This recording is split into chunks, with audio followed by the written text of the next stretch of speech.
Ini daripada buku mana Arif Ah, berfikir sebagai syarat apa kemajuan ni kan, daripada buku mana? buku ni Kita dengan Islam. Okey. Kita dengan Islam tumbuh tiada berganti, tumbuh tiada berbuah. Ya. Buku ni dia agak ringan sikit lah. Dia tak berat Hmm. macam apa ni RUSM. Kalau RUSM tu dia berat sikit.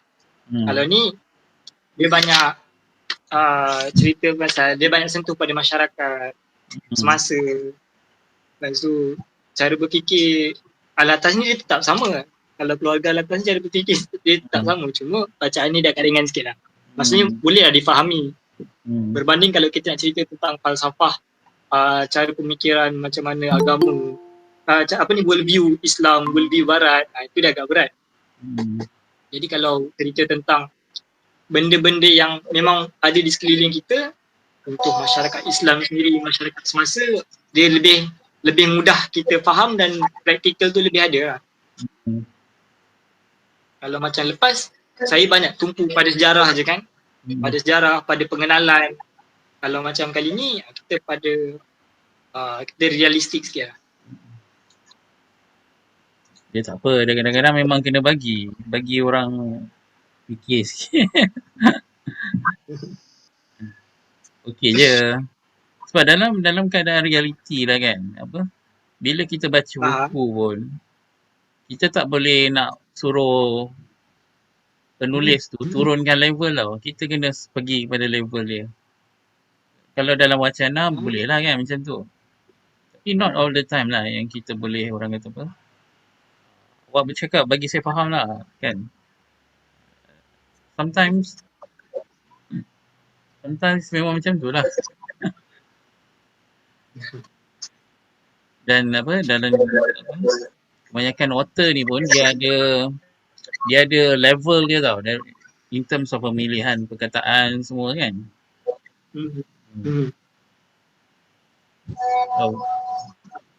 Kalau baca buku macam Syed Nakib Al-Altas kan, even buku Cak Ayam tu pun, walaupun nipis kan, tapi kita tengok dia punya buku tu macam mana dia gunakan kertas tu sampai daripada atas tu penuh sampai ke bawah.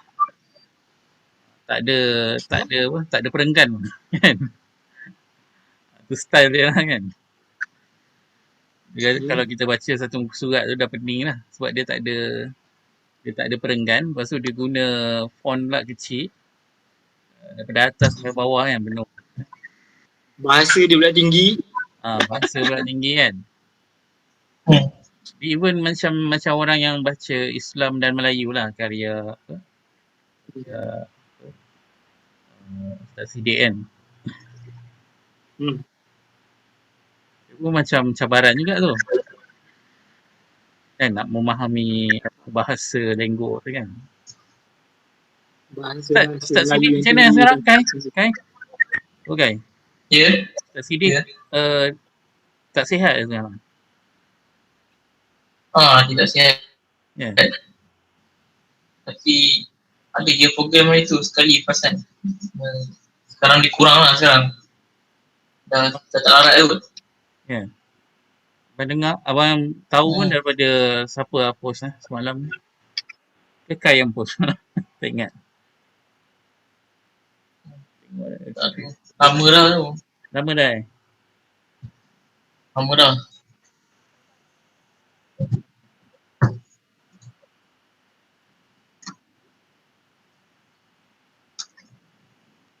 Mana orang Kuala Selangor ni? Semua orang yang bukan kat Kuala Selangor ni.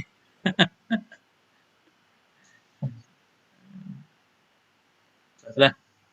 Kalau macam tu kita mula je lah. Nak mula Nak boleh. Boleh. Zaki pun ada. Zaki kat mana Zaki? Assalamualaikum. Assalamualaikum. Salam. Ada di Seremban. Datanglah Palung. Palung? Palung. Palung mana? Palung. Kuala Pilah? Jempol. Jempol. Oh, yang tak dekat. Oh, yelah. Dah pindah Negeri Sembilan kan? Oh. Nak datang daerah pun tak boleh. Saja je. Okay, kat Negeri Sembilan macam mana? Ada banyak roadblock ke? Tak pastilah. Dekat Seremban. Pergi office. Minta pergi office je. Kat Seremban juga kan? Office kat mana je? Nilai? Dekat Seremban, dekat Sukir tu. Oh, kat Sukir.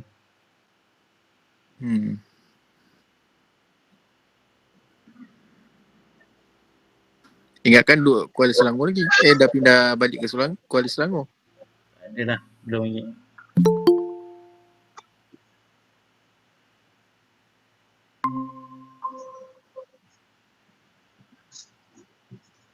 Sekejap kita tunggu Arif masuk balik. Dia terkeluar pula.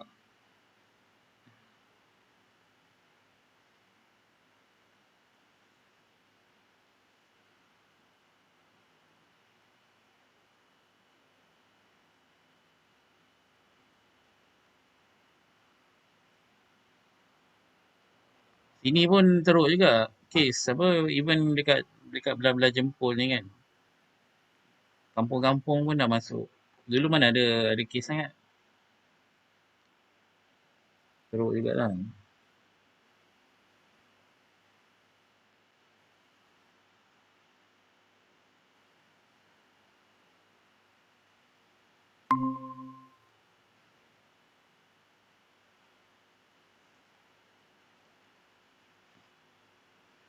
Ya Arif dah masuk dah.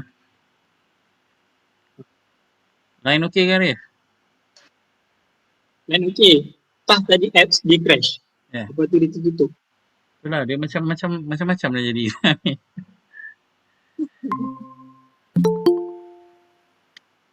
Dari mula. Okay. Nak record jap. Biasa kita buat sesi ni kita buat live tapi hari ni Afiq dia ada program lain jadi tak dapatlah bersama dengan kita hari ni.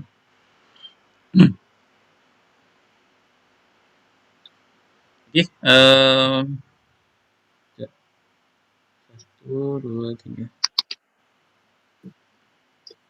Ya, Assalamualaikum warahmatullahi wabarakatuh.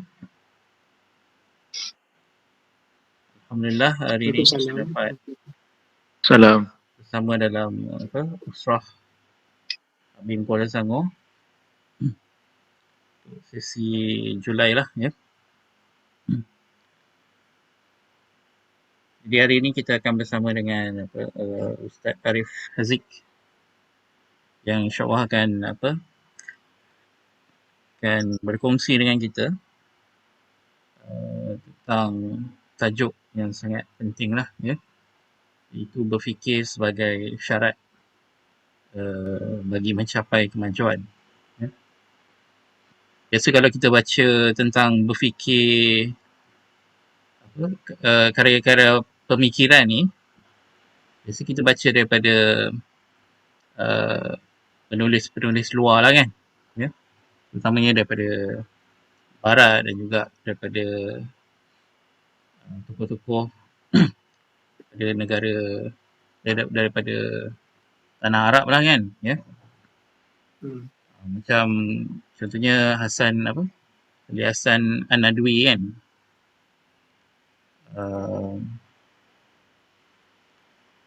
Buku dia tak ingat lah. Kerugian dunia tanpa Islam lebih kurang macam tu lah ya. Lepas tu ada Arsalan tu kan, tak ingat nama tajuk dia, tapi itu merujuk kepada kepentingan dalam berfikir jugalah ya. Dalam Syakib Al-Arsalan. Syakib Arsalan kan. Mengapa mundur macam tu lah. Tak ingat.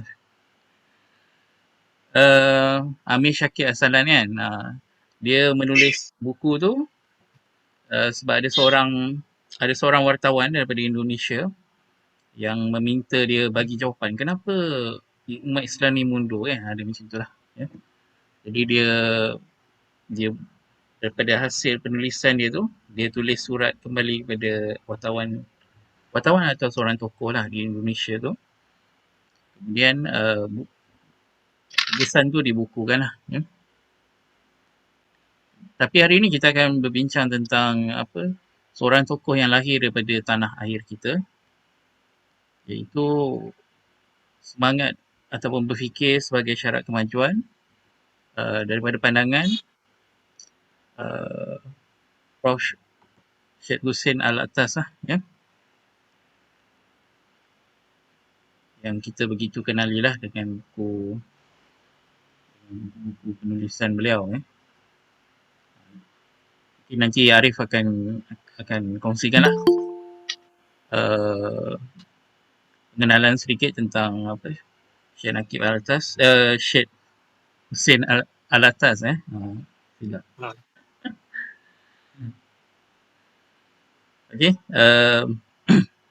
jadi saya serahkanlah kepada Arif untuk mulakan perkongsian Silakan Arif. Okay, terima kasih Abang Azhari. Bismillahirrahmanirrahim. Assalamualaikum warahmatullahi wabarakatuh.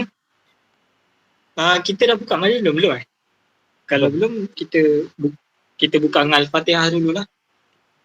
Alhamdulillah.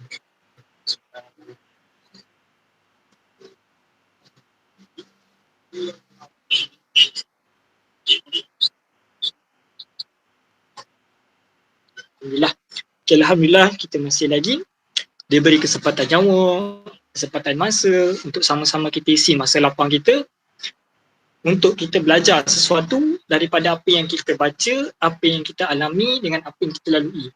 Sebagai seorang Islam, kita menjadikan peristiwa harian kita itu adalah sebagai satu model pelajaran yang baik.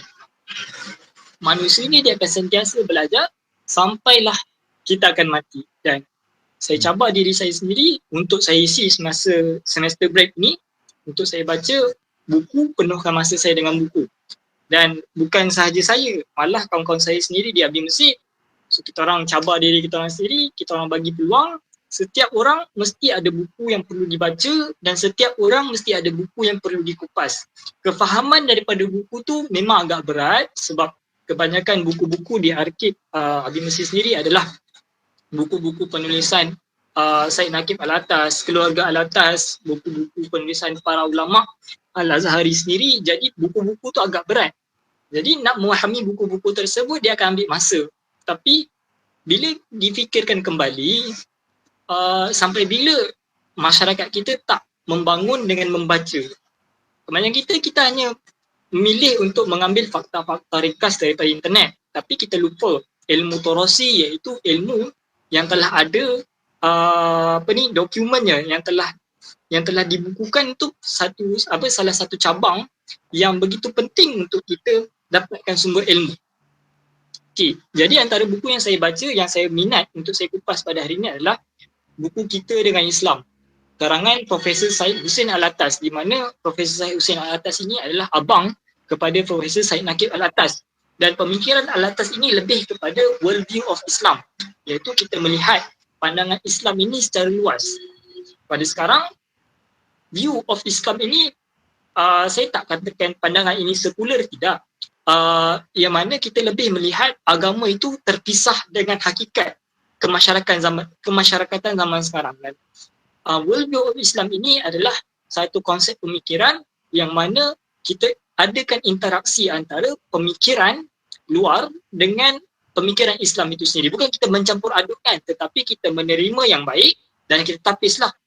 Kita berlaku apa dipanggil istilah islamisasi ilmu. Islamisasi ilmu ni adalah kita mencedok ataupun kita mengadopt ilmu-ilmu yang mana asalnya bukan daripada golongan ilmuwan Islam itu sendiri, kemudian kita sesuaikan ikut masa, ikut kefahaman, ikut masyarakat dan kemudian kita bukukan. Dan malangnya tak ramai orang yang mampu berfikir dalam falsafah Islam, tak mampu untuk mengupas buku-buku Islam, tetapi pada hari ini kita cuba untuk belajar kita cuba untuk baca kembali penulisan-penulisan yang telah ditulis oleh keluarga ilmuwan Al-Atas sendiri, yang mana mereka yang terkenal lah sebagai ilmuwan-ilmuwan Islam pemikiran di Melayu, di alam Melayu. Jadi saya pilih buku ini atas dasar yang pertama, buku ini dia agak mudah sedikit dibaca dan orang akan faham. Sebenarnya sukatan dalam pemikiran Al-Atas ni telah lama ada dalam sukatan Usrah-Usrah Abin.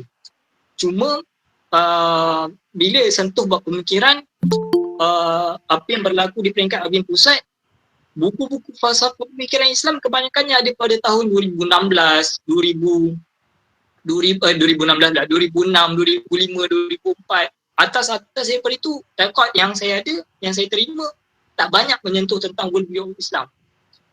Jadi kalau sebagai mahasiswa ataupun bukan sebagai mahasiswa, dia sebagai beli Islam, orang Islam sendiri, kita kena faham konsep ad-da'i itu sendiri. Konsep ad-da'i itu sendiri adalah kita menyebarkan kefahaman agama ini kepada masyarakat orang awam. Lagi-lagi kita ada platform sebagai Abin. Dan bagi saya, memahami worldview of Islam ini adalah satu perkara yang penting lah. Kalau di Malaysia ada usaha-usaha daripada Aztec, daripada KSIS sendiri. Contoh, kita ada program WISE, Worldview of Islam ni. Saya tak ingat, tapi bawah Dr. Wan Muhammad Daud, lagi siapa lagi, Dr. Bazli, banyak lagi ceritakan tentang pemikiran Islam. Okay, itu sekadar pengenalan saja, dan saya terus masuk pada poin saya pada hari ini adalah erti kemajuan masyarakat itu menurut Profesor Syed Hussein Alatas. Okay, yang pertama, kita akan bincangkan tentang apa yang dimaksudkan dengan kemajuan masyarakat.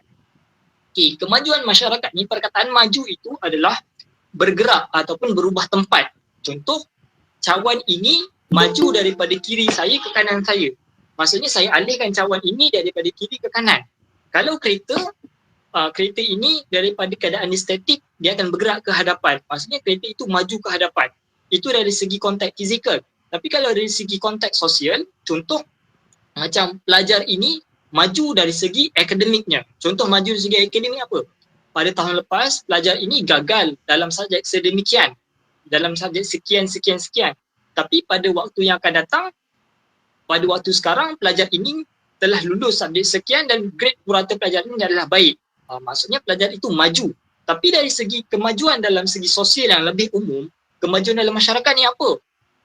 Okay, kemajuan dalam masyarakat ini menurut pandangan Profesor Syed Hussein sendiri adalah dalamnya ada gabungan antara aliran agama dan butir-butir pemikiran sosialis. Okay, pengertian kemajuan masyarakat itu dapat dibagi kepada 4 makna.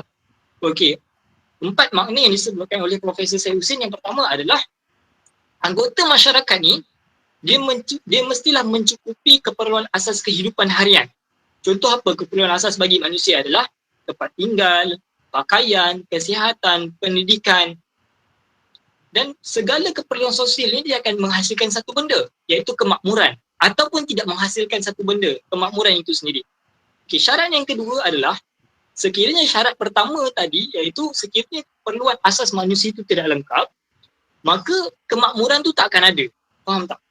Okay, contoh, antara orang yang tinggal di dalam rumah dengan orang yang tinggal di dalam jambatan, mana satu lebih aman hidup dia?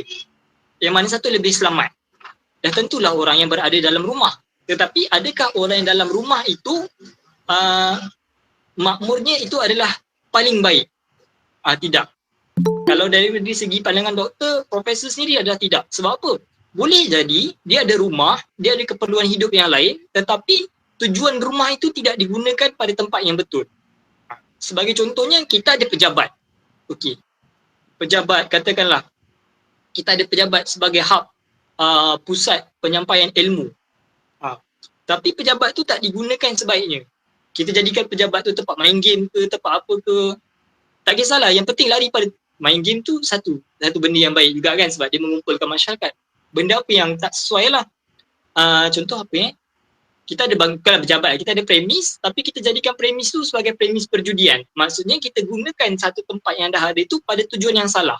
Maka bagi profesor, makna pertama tadi dia tidak akan capai kalau perkataan kemakmuran tu tak ada. Maksudnya orang yang duduk bawah jambatan tapi dia lebih bertamadun, maksudnya dia menggunakan tempat tinggal dia tu dengan baik, dia tidak membuat kerosakan dan dia tidak menyusahkan orang lain, maka orang yang duduk bawah jambatan adalah lebih baik pada orang yang duduk dalam rumah.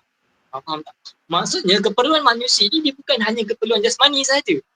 Tak cukup sahaja dengan pakaian, tak cukup dengan tempat tinggal, tak cukup dengan pendidikan, tak cukup dengan perubatan. Tetapi kita hilang satu nilai dalam diri kita, iaitu nilai kemanusiaan. Syarat yang ketiga adalah kesenangan dan jaminan untuk anggota masyarakat tadi. Adanya kemakmuran, tentunya ada kesenangan. Syarat yang ketiga adalah bila cukupnya syarat pertama tadi, dia akan melahirkan kemakmuran dan kesenangan. Apa yang kita faham tentang kemakmuran dan kesenangan? Contoh kemakmuran dan kesenangan adalah kita bebas melakukan apa-apa sahaja yang kita nak, selagi mana benda itu tak bertentangan dengan norma masyarakat, dengan norma agama. Sebagai contoh, adakah satu buah negara yang mana rakyatnya aman, rakyatnya makmur, tetapi dicengkam oleh orang lain? Saya ambil contoh pada zaman pemerintah Nazi, kan? Negara yang di bawah pemerintah Nazi memang aman, Jerman waktu tu. Maksudnya tidak ada berlaku kecohan, tidak ada berlaku perusahaan. Sebab apa? Sebab mereka telah dicengkam oleh tentera. Siapa sahaja yang membuat kerosakan ataupun membuat onar, mereka akan ditangkap. Ambil contoh Palestin. Rakyat mereka, kalau kita tengok kan, Palestin ni sebenarnya adalah sebuah negara yang sangat, jadi sekarang kecil lah. Sebahagian wilayah sahaja yang kita tengok dibom, dimusnahkan ataupun telah rosak, tapi sebahagian wilayah yang lain adalah cantik. Maksudnya, sebahagian rakyat Palestin kat situ hidupnya adalah aman dan sebahagiannya tidak. Itu contoh kalau kita ambil di negara Palestin. Kalau di negara-negara lain, contoh macam Muslim di Amerika. Muslim di Amerika, mereka ada hak kebebasan, tetapi hak kebebasan agama mereka telah disekat. 7 negara Islam yang telah di-ban masuk dekat Amerika, antara sebab mereka ini di-ban adalah pengaruh dayah Islam yang besar lah. Masa tu zaman Donald Trump, zaman sekarang saya tak tahu zaman pemerintah Biden ni adakah 7 negara tersebut masih di-ban ataupun tidak, tu saya tak pastilah. Dan isu-isu politik yang lain lah, dia bukan salah satu sebab je, dia ada banyak lagi sebab kenapa 7 negara Islam telah di-ban. Saya tak ingat negara-negara apa. Sebagai contoh negara apa lagi, negara Korea Utara. Rakyat mereka hidup dalam keadaan aman, maksudnya tidak ada berlaku masalah yang besar dari segi sosial. Tetapi dari segi yang lain, mereka ni telah ditekan oleh kerajaan. Jadi hidup mereka yang aman dan makmur tanpa sebarang masalah itu sebenarnya adalah masalah bagi mereka sendiri. Sebab mereka tidak capai hak kebebasan yang mutlak. Setakat ni faham tak apa yang saya cakap? Saya takut apa yang saya cakap ni tak sampai. Yang seterusnya adalah keempat, itu syarat untuk mewujudkan sebuah masyarakat yang baik adalah semangat dan usaha untuk meningkatkan nilai-nilai berharga bagi penghidupan manusia. Okey, nilai-nilai berharga bagi penghidupan manusianya. Contohnya karya seni yang membimbing masyarakat. Ahli politik yang faham tentang keperluan masyarakat dan menggunakan kuasa mereka pada tujuan yang betul. Ahli akademik yang meletakkan ilmu itu sebagai satu keperluan yang asas. Mereka menggunakan ilmu mereka pada jalan yang betul. Wujudnya engineering yang bagus, para doktor yang bagus, para guru yang bagus. Yang seterusnya adalah syarat paling penting adalah peduli dengan keadaan masyarakat. Maksudnya sikap ananiah itu tidak ada dalam masyarakat kita. Yang masalah yang berlaku pada masyarakat kita sekarang adalah sifat ananiah itu, iaitu sifat perseorangan, sifat individualism kalau bahasa akademik itu. Sifat mana kita hanya mementingkan diri kita. Apabila berlaku kes contoh apabila soal agama kita disentuh, kan? Soal absolut agama Islam itu dikacau, maka sebahagian orang bising ataupun menyuarakan pandangan mereka dan sebahagian mereka yang lain senyap. Kita berfikir bahawa soal agama, soal bangsa ini adalah hal yang begitu kecil, tak memberi kesan pun kepada kita. Tapi hakikatnya isu-isu tersebut adalah isu-isu yang besar. Sifat kita yang mana kita hanya duduk dalam lingkungan kita tanpa kita memikirkan keadaan orang lain adalah satu budaya toksik dalam masyarakat. Ini yang berlaku pada ilmuwan kita zaman sekarang, di mana saya tak nafikan ramai daripada pelajar-pelajar Mesir sendiri yang mana kita hanya bicara soal ilmu sahaja, tapi dari segi praktikalnya kita tak buat. Kita belajar, duduk dekat Mesir berpuluh-puluh tahun, kita belajar tapi kita tak menyampaikan ilmu yang kita ada itu kepada masyarakat. Kita jadi ulama masdur, kita jadi orang yang ada ilmu, tetapi kita tak bagi manfaat kita. Kita seolah pupuk yang berbuah, tapi buah kita tak manfaat, akhirnya buah kita jatuh, busuk, dan akhirnya kita hanya jadi hampas lah. Kita tak jadi satu ilmuwan yang berguna kepada masyarakat. Ini yang berlaku pada masyarakat zaman sekarang, yang mana kita risau. Saya sentuh pada tadi tentang ciri-ciri nilai yang perlu ada dalam masyarakat, nilai seni, nilai ilmu.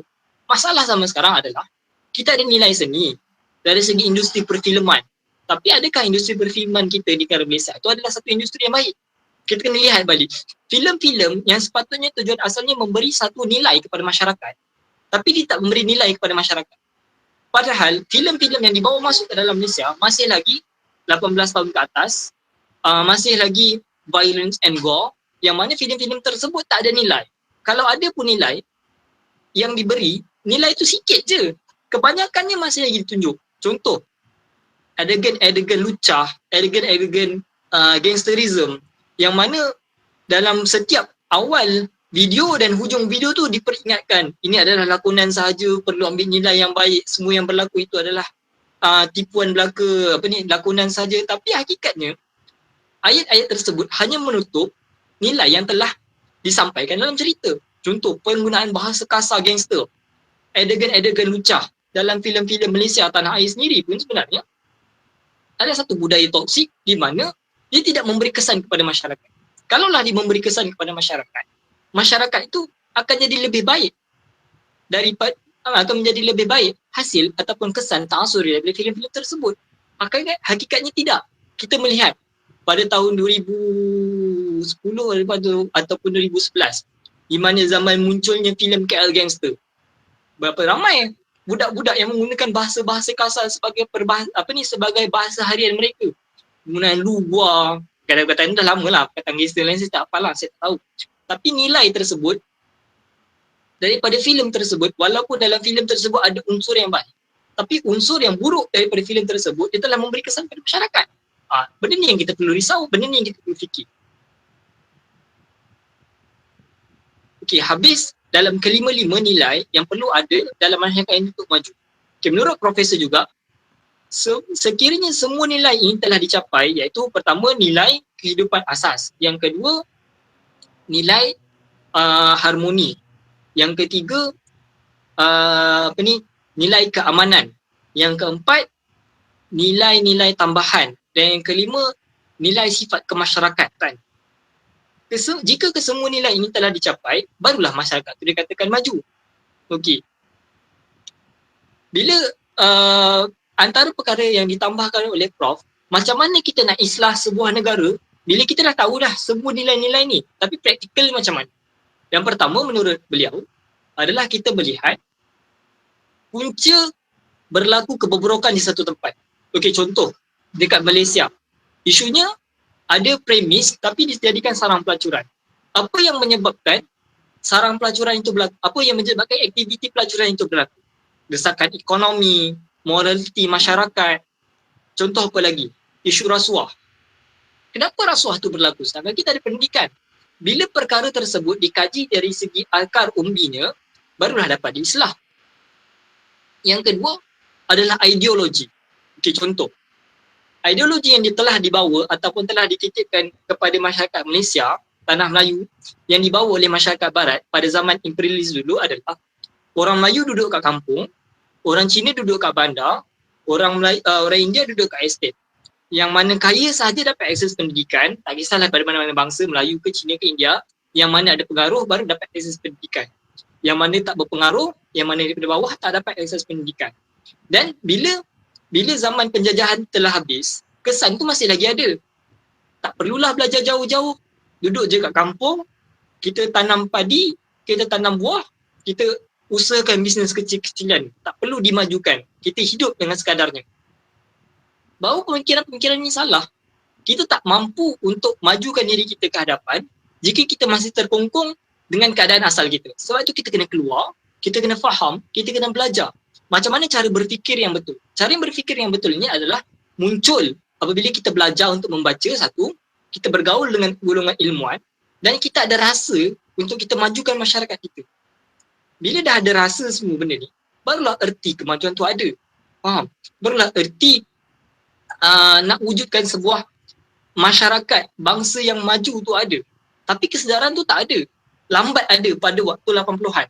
Dan sekarang pada tahun awal 2000 dan ke atas hingga sekarang, perkara-perkara tersebut dah ada. Tetapi satu yang kita rugi adalah bila kita terlampau mengejar kemajuan, norma kemanusiaan kita hilang.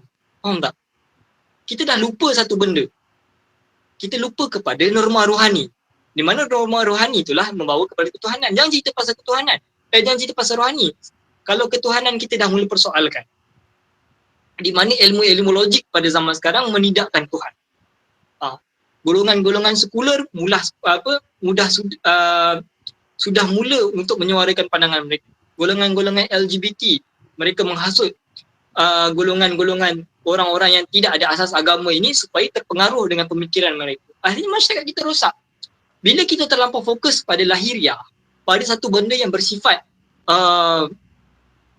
material, kita fokus pada pembangunan ekonomi, kita fokus kepada pendidikan, kita fokus kepada pertanian, sampai kita lupa nilai yang paling asas adalah nilai rohani, nilai manusiawi. Sebab itu wujudnya manusia yang berpakaian tetapi seolah-olah tidak berpakaian. Itu satu.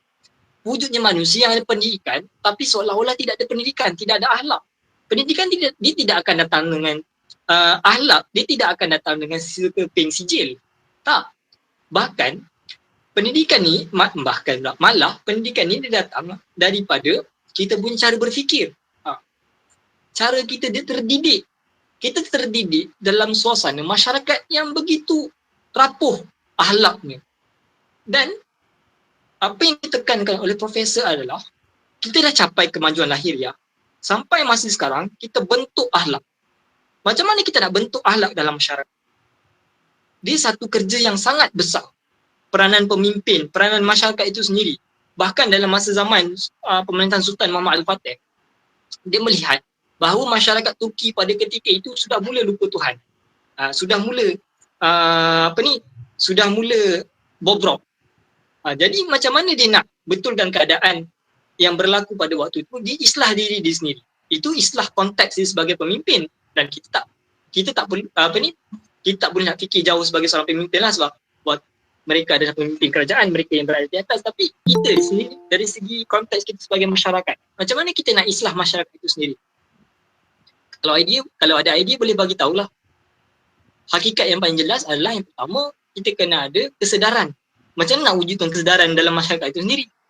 Benda-benda ni macam ni masih lagi dibincangkan sampai sekarang.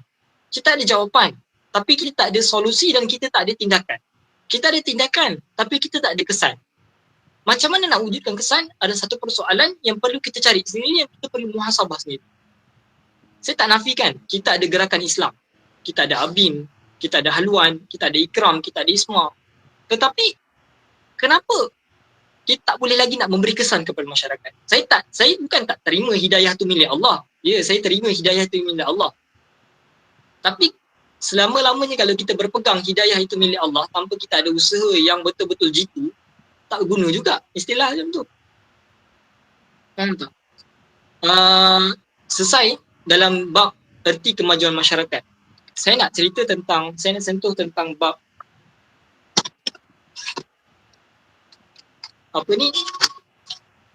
semangat rintangan kemajuan berfikir dalam masyarakat Islam. Okey. Dia bukanlah bab, dia masih lagi topik yang sama dalam perbahasan yang sama adalah masyarakat, macam mana kita nak wujudkan budaya pemikiran ini dalam masyarakat. Budaya pemikiran ini bukanlah kita 100% berfikir pada falsafah saja, tidak. Budaya pemikiran adalah budaya pembangunan ilmu yang mapan. Macam mana kita nak wujudkan dari segi konteks kita sebagai seorang da'i, macam mana kita nak wujudkan sebuah negara yang mana masyarakatnya mampu menerima ajaran agama itu sendiri dan mampu untuk menerima ajaran akademik itu sendiri digabungkan. Faham tak? Maksudnya kita mengimplementasi ataupun kita menggunakan apa yang kita faham dalam agama, kita serapkan dalam akademik, akhirnya kita melahirkan ilmuwan Islam. Sekarang, masalah kita adalah kita kekurangan ilmuwan-ilmuwan Islam yang berfikir. Kita banyak mencedok idea-idea daripada barat, tapi kita tak murni idea-idea tersebut. Malah kita menerima secara bulat-bulat dan akhirnya golongan Islam pada zaman sekarang dia adalah mundur lah. Kenapa masyarakat kita pada hari ini, masyarakat Islam pada hari ini mundur? Kita dah ada sistem pendidikan yang bagus. Tak nafikan. Kebanyakan negara Asia ada sistem pendidikan yang bagus. Tapi kenapa masih lagi tidak kesan? Contoh, negara Turki pada tahun 18 lebih, pada tahun 1860-an. Sudah 60 tahun mereka belajar tentang sains dan Islam. Tetapi kesan kepada masyarakat itu tidak ada. Masyarakat kat Malaysia sendiri semenjak pengenalan DEB, Dasar Ekonomi Baru, New Economic Policy, mana zaman Mahathir, kita ada sistem pendidikan yang mana kita menerima juga pendidikan agama sebagai satu sistem pendidikan yang utama, dan kita juga belajar akademik, tapi kesan tu masih kita tak nampak sampai sekarang. Akhirnya kesan yang jelas kita nampak sekarang adalah golongan agamawan dengan golongan agamawan, golongan akademik dengan golongan akademik. Bila berlaku bila berlaku pertelingkahan, dia akan salahkan satu antara satu sama lain. Saya tak kata golongan agamawan secara sebetul, dan saya tak katakan golongan akademik secara sebetul. Kita salah faham tentang konsep Islam, pemikiran Islam itu sendiri. Mana kita, kalau kita lebih kepada agama, kalau kita lebih kepada konteks rohani, tanpa kita menitik beratkan masalah yang tanpa kita menitik beratkan perkataan dunia itu sendiri, akhirnya kita akan cakap bahawa berdoa saja pada Tuhan tanpa kita berusaha. Jangan angkat bendera putih, jangan minta bantuan, hanya mohon kepada Allah. Itu satu pemikiran yang salah. Bahkan dalam Islam sendiri, dalam Al-Quran, kita diajar untuk meminta dua hasanah, iaitu kebaikan di dunia dan kebaikan di akhirat. Kalau kita meninggalkan hanya semata-mata kerana agama,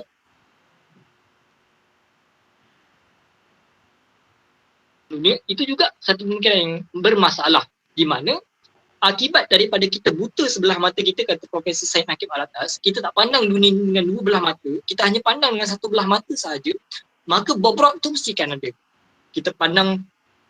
Bila kita pandang dunia lebih daripada agama, akhirnya moral kita jatuh. Yang berlaku pada masyarakat kita sekarang adalah kita mula mencari agama balik, kalau kalian perasan. Mana da'i, golongan-golongan agamawan sudah mula dicari balik.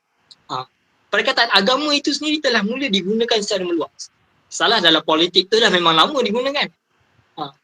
Bahkan sampai tahap orang-orang yang bukan ahli dalam bidang agama pun dijadikan sebagai rujukan untuk mencari agama. Sebab apa? Sebab manusia sudah mula untuk mencari nilai. Sebab kita sudah nampak ada sesuatu yang tak kena dalam masyarakat kita dan kita mula mencari nilai. Tapi masalahnya adalah kita mencari nilai pada tempat yang salah. Tanya soal agama pada artis, kenapa tak tanya pada ulama? Masalah pula adalah pada ulama. Tidak mencampurkan diri mereka dalam soal masyarakat. Jadi ulama yang masuk berdiam diri tanpa bercakap apa-apa. Saya tak masukkan semua orang, tidak.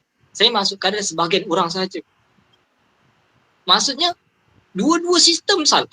Sistem terlebih pada rohani meninggalkan dunia, sistem dunia meninggalkan agama, dua-dua sistem salah. Macam mana kita nak cari titik persamaan, titik pertemuan mahlun niza' antara dua golongan ini? Orang-orang yang berpendidikan, orang-orang yang ada kepahaman macam orang-orang yang ada dalam ABIM, kita perlu ketengahkan benda ini. Kita perlu wujudkan satu institusi yang mana kita boleh menggabungkan golongan-golongan agama ini, kita boleh duduk semeja dengan golongan-golongan akademik. Benda ni kita buat dalam WISE. Benda ni kita buat dalam ABIM. Dalam ABIM sendiri kita ada orang-orang yang bidang, kalau dari segi bidang psikologi, kita ada golongan-golongan yang kita boleh rujuk. Contoh bawah helwa, saya tak ingatlah bawah helwa. Kalau bidang undang-undang, kita ada Persatuan Undang-Undang bawah ABIM sendiri. Kalau cari golongan agamawan, dah memang ramai. Yang mana aktif dalam bidang politik, dah ada. Jadi dalam ABIM ni, kita dah ada pemurnian, kita dah ada satu konsep jemaah yang cantik lah. Dan konsep-konsep ni, dia tak cukup cantik hanya sekadar wujudnya organisasi, wujudnya bahagian-bahagian tertentu, hak-hak tertentu. Yang perlu sekarang adalah kita perlu gerakkan mereka dengan sebaik mungkin. Kita kena manfaatkan mereka dengan sebaik mungkin. Saya rasa cukup saja pembentangan saya tentang erti kemajuan dalam masyarakat ni dalam bahagian berfikir, dan saya buka lah kepada kalian untuk kita bincangkan sama-sama. Bincang isu semasa ke apa, saya serahkan kepada Abang Azhari lah. Ada sini saya dalam ni, Abang Aizan. Selamat datang Abang Aizan, saya berkasih. Terima kasih Arif. Ramai dalam ni Arif. Dia rasa sini Naim pun saya ada. habis bersih. Abang Naim minta respon. Mana ni? Itulah Abang Naim pun Banyak ada. dalam ni. Takut saya nak cakap banyak-banyak. Takut salah. Yang lebih Arif dan lebih Afdal ada. Okay, Abang Naim boleh kongsi kan Abang Naim? Kita nak dengar juga. Assalamualaikum warahmatullahi wabarakatuh. Waalaikumsalam warahmatullahi Ini kelebihannya PKP ni. Dapat aku join geng-geng anak-anak muda ni. Terima kasih semua. Assalamualaikum warahmatullahi wabarakatuh. Bila usrah dengan anak muda ni, orang umur 40 dia rasa macam umur 20. Saudara Arif, Saudara Azhari, Khairuddin, Afiq, ramai sahabat-sahabat. Saya sebenarnya nak mendengar aja hari ni sebab nak tengok perspektif karya Syed Hussein Alatas dalam konteks pemikiran kan. Tajuk macam mana ni? Pemikiran cara berfikir menurut Profesor Alatas. Menurut Profesor Hussein Alatas. Syed Hussein Alatas. Satu mungkin pertama rasanya bagus juga kalau kita ada sesiapa yang nak khusus mengkaji Syed Hussein Alatas ni secara total, secara komprehensif. Sebab Syed Hussein Alatas dia ada banyak kan buku-buku dia. Banyak. Jadi mungkin salah satu kajian yang mungkin perlukan anak muda, kalau yang mungkin saya nak sponsor yang boleh collect semua karya-karya beliau, dan kita nak kena telusuri juga daripada Sociology of Corruption. Dia banyak ya tahu yang perbincangan sahaja on corruption saja. Lepas tu satu lagi Intellectual in Developing Society. Okay. Lepas tu jugalah buku-buku yang di hujung-hujung macam inilah Mitos Pribumi Malas dan yang lain-lain lagi lah. Ada buku-buku yang di Kita dan Islam, Cita Sempurna dan sebagainya. Jadi kalau ada siapa yang willing, sanggup, boleh hubungi Abang Naim. Satu memang nak berkhusus. Kerana bila kalau kita tengok perbincangan-perbincangan dengan yang berkaitan dengan Syed Hussein Alatas ni, kalau saya boleh bayangkan, saya boleh anggap sebagai memang begitu mendahului zaman lah. Maknanya dalam konteks Malaysia ni, dia dah menulis tentang keperluan intelektual dalam masyarakat yang membangun ya. Tahun 1970 lebih dia dah mula bercakap tentang perkara ni. Secara asas dia mungkin yang saya nak sekadar nak berkongsi, dan juga mungkin nak menjentik lah, nak provoke. Boleh ya gunakan perkataan provoke ya? Boleh. Okay, untuk memprovoke, sebab ini semua anak-anak muda ni. Ada juga bincang tentang ABIM dan lain-lain lagi. Jadi saya rasa terpanggil lah untuk nak bercakap benda ni dengan sejujurnya, mungkin agak kritikal, tapi kita kena tengok ke depan. Okay, kalau saya umur 42. Azhari berapa Azhari? 29. 29, Masya Allah. Arif? 21. Oh my goodness. Okay. Anak-anak saya umur 13-14. Jadi mereka ni masih lagi tak faham, masih lagi agak jauh. Jadi nak ada gap, saya nak kena ada sparring partner macam ni lah. Okay, nak ada sparring partner anak muda yang boleh challenge. Iaitu pertama, boleh rujuk balik paper Abang Naim di Muktamar ABIM 2015. I think 2017, sorry. Iaitu asas kepada tajuk tu berkaitan dengan gelombang kebangkitan Islam gelombang kedua. Jilid kedua. Okay, nanti Abang Naim boleh share balik paper tu. Antara persoalan-persoalan yang kita ketengahkan adalah berkaitan tentang macam mana kita nak mendefinisikan kefahaman gelombang kebangkitan Islam jilid kedua ini. Okay, sebab kita faham jilid pertama atau gelombang kebangkitan Islam gelombang pertama itu banyak dimulakan dengan jatuhnya Khalifah Uthmaniyah, dan juga kemudiannya ni kan naiklah Ikhwan dan sebagainya. Jadi kita kena belajar untuk membuat analisa yang kritis. Bagaimana gerakan Islam yang bersifat political Islam yang kita panggil tu, kita kena evaluate secara jujur. Mana evaluasi yang sama yang dibuat oleh Parti Komunis Cina semasa pemerintahan awal Mao Zedong. Jadi Cina komunis, Parti Komunis Cina baru-baru ni 2 minggu lepas kan meraihkan 100 tahun. The centenary celebrations of Chinese Communist Party. Mereka telah mengkritik kuat, maknanya kiranya diorang punya spiritual leader lah kan, Mao Zedong ni kan. Tetapi mereka kritikan mereka tu kuat. Jadi kritikan tu memang dibincangkan oleh generasi seterusnya. Jadi saya fikir benda yang sama yang kita perlu buka ruang.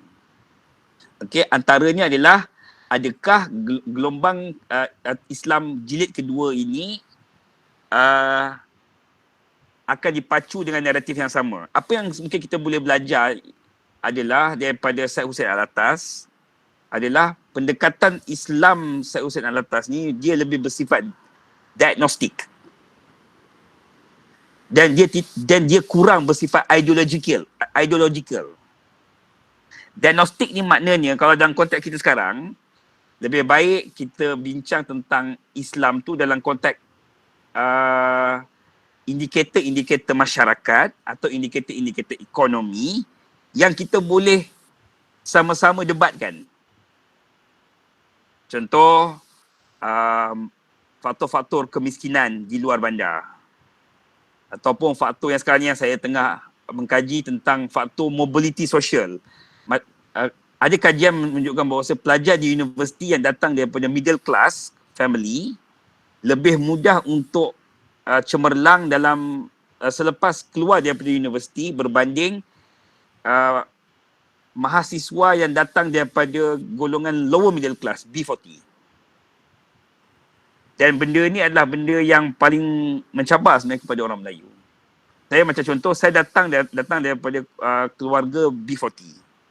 Tetapi maknanya challenge kali ni macam mana kita nak cross the chasm daripada keluarga B40, kita habis belajar, kita boleh menyeberang atau kita panggil upward social mobility, naik ke atas. Okay, daripada B40 family kepada M40. Walaupun B40 dan M40 saya taklah begitu setuju indikator dia, tetapi ini adalah contoh-contoh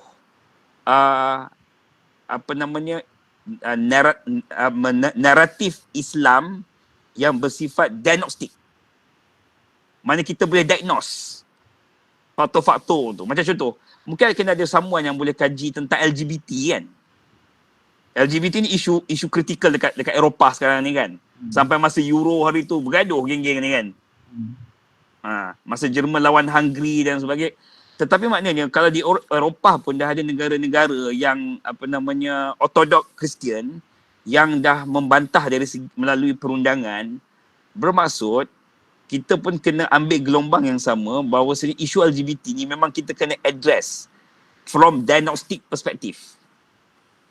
Saya berpendapat lebih baik generasi muda mengkaji betul ke dalam sebenarnya bagaimana LGBT ni dia punya, kita panggil perkembangan dia.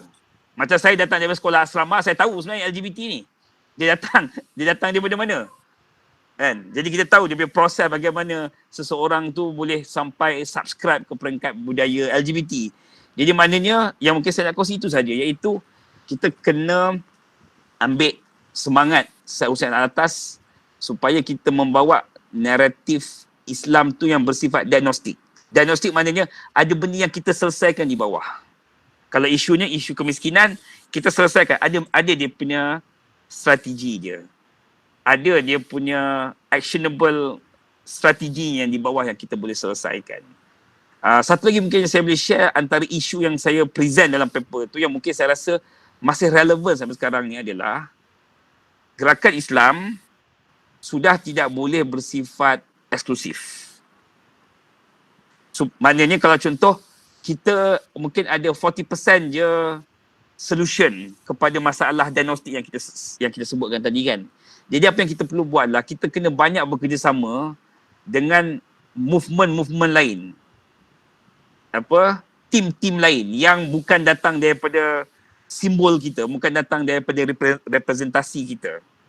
Jadi kalau saya fikir begitu, maknanya macam contoh, saudara Khairuddin dah boleh dah kan bercakap atau masuk ke dalam segmen-segmen masyarakat, anak muda juga, tapi mungkin yang bersifat bukannya datang daripada establishment ataupun NGO yang di sekitar PKPIM, Pepias ataupun ABIM, tetapi masuk ke sektor-sektor yang lebih bersifat yang selalunya orang-orang ugamawan ataupun geng-geng NGO Islam agak allergic ataupun agak rasa tak selesa untuk nak masuk. Sebab saya ambil contoh geng-geng teknologi, startup, fintech, deep tech, geng-geng precision farming, permaculture, tiny house movement, geng-geng yang melawan sistem keuangan riba, Geng IRF. crypto. IRF apa ni tak nak komen. Kan? Okay, macam geng-geng crypto geng-geng cryptocurrency dan sebagainya. Di situ selalunya kadang-kadang yang saya selalu bincangkan tentang golongan-golongan yang ada semangat Saidina Umar. Maknanya dia ni datang daripada generasi gangster. Dia ni memang gangster on the street. Okay. Kita ni, korang ni semua muka-muka baik ni. Ya, jadi memang kita pun tak sanggup nak buat benda-benda yang di luar daripada kerangka sistem nilai kita. Jadi kita kena bercari dengan geng-geng yang kita panggil straight, I would say gangster tidaklah, maknanya straight smart. Rainbow lah, Rainbow. Geng-geng Rainbow. Tangga. Okay, yang mana mereka ni dia memang, saya boleh sebut lah, memang dia ada semangat untuk berubah. Dia nak mencari pencerahan daripada orang-orang, daripada sahabat-sahabat dalam usaha macam ni. Tetapi dia tak melalui dulu. Dan saya rasa itu sebenarnya kita panggil ruang yang kita kena isi. Iaitu persoalannya, kalau kita tak ada resources untuk nak buat perubahan, memandaikan masyarakat itu, kita kena tengok resources yang ada di luar. Supaya kita lebih dinamik. Kan? Dan maknanya isu pemikiran ni, isu malas berfikir ni, cabaran pemikiran ni, kita kongsi sama-sama dengan orang lain. Sebab dia tidak, saya punya pendapat adalah, dia tidak boleh diabimkan. Maknanya kemenangan masyarakat akan datang ni bukannya perlu disimbolkan. Ini abim punya, ini ikram punya, ini haluan punya. Dia sebenarnya bahkan dia bersifat counterproductive. Daripada syok-syok orang dah mula nak buy in the idea, tetapi bila orang nampak simbol, selalunya orang akan ada certain resistance. Jadi apa yang perlu diketengahkan sekarang ni adalah tokoh. Jadi kalau macam saya nampak potensi macam saudara Arif, kan, polish betul-betul, get a good mentor, fly to a certain area of practice ataupun certain area of expertise, kan. Jadi sekarang ni orang yang boleh pergi adalah orang yang dia maknanya individual influence sekarang ni dia menjangkaui organizational punya influence. Saya ambil contoh yang saya tengok sendiri kalau contemporary saya ya. Julfitri dengan Dr. Zulkifli Hasan. Dr. Zul senior saya setahun, Julfitri my batch. Kan, saya nampak itu satu contoh yang baik. Dr. Zul is a good example.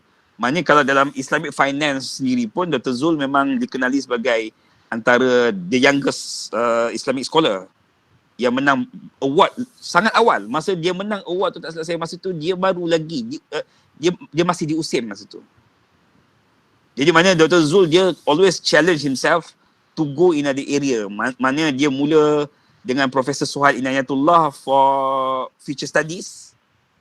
Jadi maknanya dia dah mula merentas. Jadi kalau macam Dr. Zul is about 40 plus Jadi maknanya kalau anak-anak adik-adik yang umur 20 kan dah mula kena ada certain area of speciality yang boleh ke depan.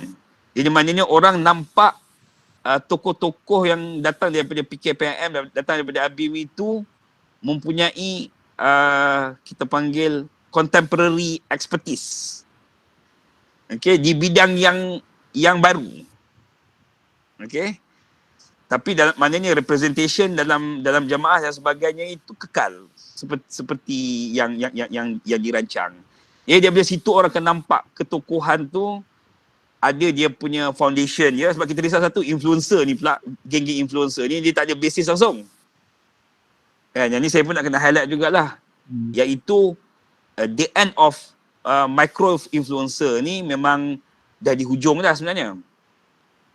Dan clearly apa yang berlaku dengan Caprice dengan Abid Liu ni adalah satu contoh.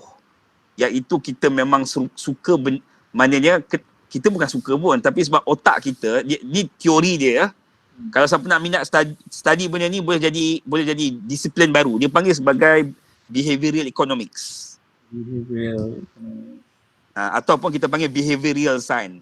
Iaitu dia adalah satu bentuk ilmu yang mengkaji tentang neurologi, neuroscience, ekonomi, psikologi dan sosiologi. Jadi apa yang berlaku sekarang ni adalah otak kita di-hypnotize untuk berfikir secara cepat. Social media sebenarnya hook kita untuk berfikir secara cepat atau yang kita panggil sebagai quick brain. Kita ada dua jenis brain kan, satu fast brain atau quick brain, satu lagi slow brain. Quick brain selalunya adalah benda yang kita nak buat keputusan cepat. Contoh kalau rumah terbakar, kita kena lari. Kalau tangan kena dengan kena air panas, cerit panas, tangan kita kena gerak cepat. Tetapi kebanyakan civilization, manusia sebenarnya bergantung kepada slow brain. Jadi menyebabkan social media terutamanya ialah dia memang trigger kita untuk have quick brain. Nak komen cepat, nak tengok result cepat. Jadi menyebabkan kita diberi dadah di otak kita ni yang dipanggil sebagai deforming. Deforming satu bentuk dadah yang kita rembeskan deforming dalam otak kita sebab kita nakkan instant gratification. Kita nakkan hasil yang cepat. Sebab tu bila kita post dekat social media kan, selang beberapa minit itu kita nak tengok komen kan. Kita nak tengok berapa yang like. Sama juga macam geng-geng Caprice apa semua. Jadi menyebabkan the entire generation, termasuk saya, termasuk yang lain-lain, sudah dipandu otak kita menjadi quick brainer. That's why kita tak mau nak bincang benda-benda berat macam ni. Sebab benda-benda berat macam ni mengkaji, merujuk kitab-kitab, membuat kajian, membuat analisa, dia memerlukan slow brain. Dan civilization memang wujud berdasarkan slow brainer. That's why apa yang kita perlu buat? Yang kita perlu buat, mungkin saya boleh cadangkan adalah setiap orang dari kita dah kena perlu menulis dekat platform Medium. Siapa sini yang ada Medium punya account? Ada ya? Macam tu lah kan? Dia Medium ni dia platform menulis. Oh, blog lah. Medium, medium.com. Saya merasakan benda ni perlu ada medium.com. Jadi di situ kita, pada pendapat saya, macam contoh Arif dah menuliskan, dah bercakap hari ni kan. Cuba buat summary, kita tulis di Medium. Jadi supaya pakai single platform. Sebab bila kita menulis di Facebook, bahkan idea kita bagus pun dia akan hilang macam tu je.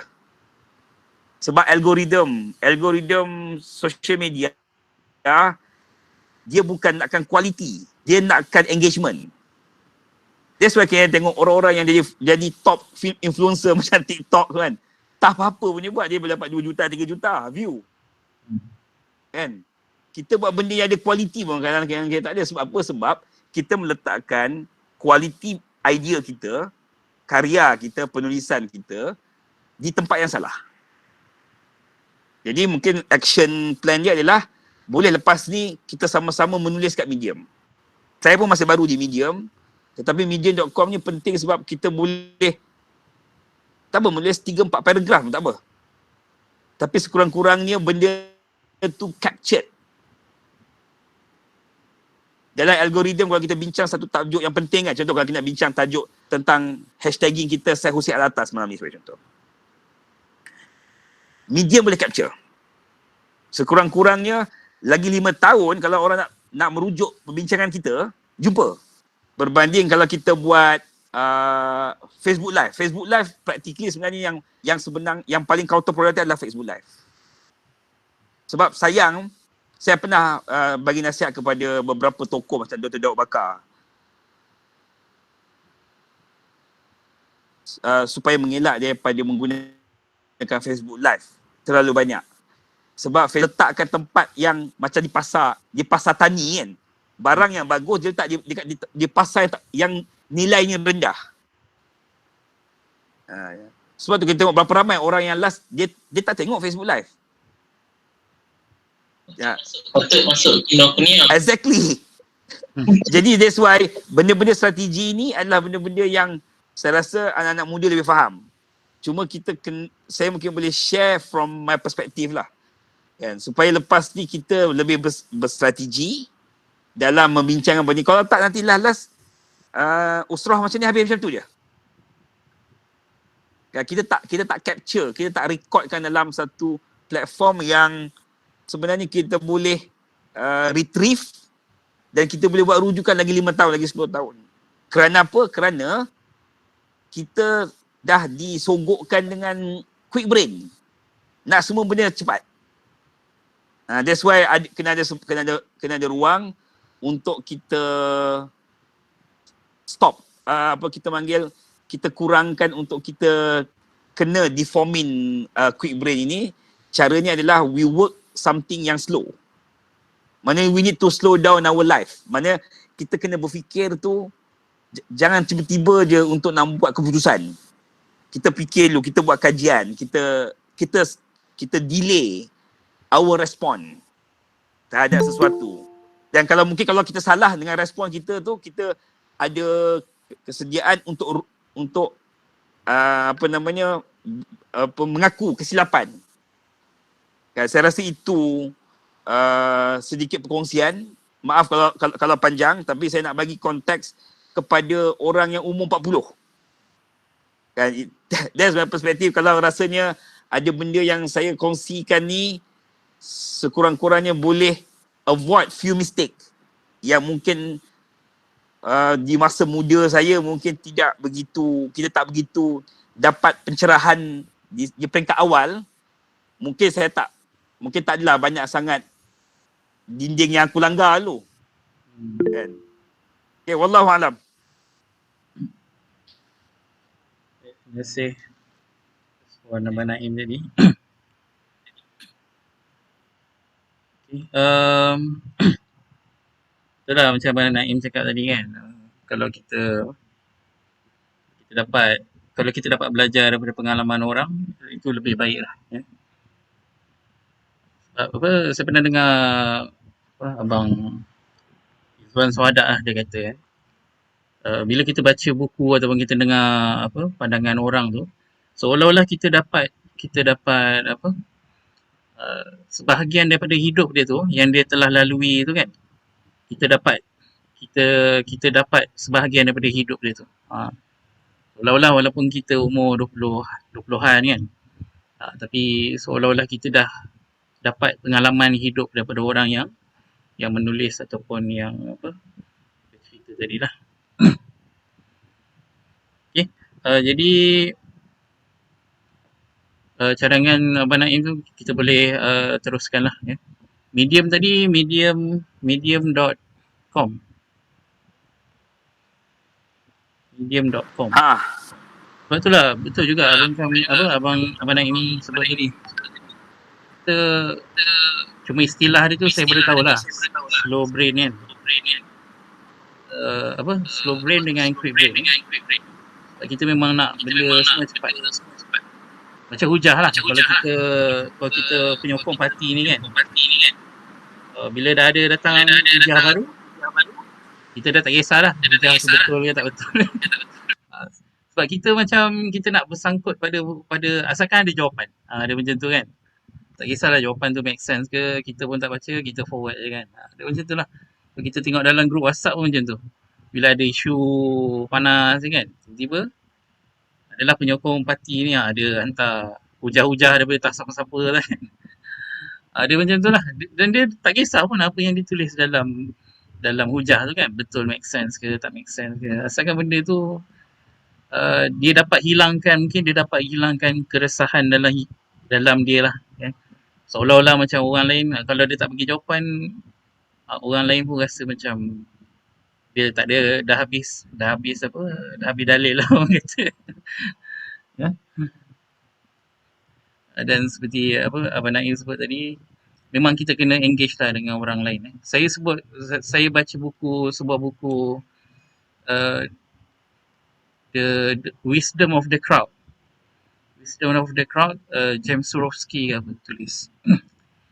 Dia sebutkan bahawa walaupun kadang-kadang kita selalu pergi kepada pakar semua kan, tapi kadang-kadang dalam crowd tu sendiri ada pakar dia. Antara benda yang kita boleh relate dengan keadaan sekarang lah. Kalau ada ahli politik buat benda pelik-pelik kan, dia macam dalam kalangan orang-orang yang komen tu, dia ada pakar-pakar dia. Ada orang yang boleh scrub semua kan, SME semua dia boleh cari. Bila last audit semua kan. Jadi orang macam ni kita kena kawan ya.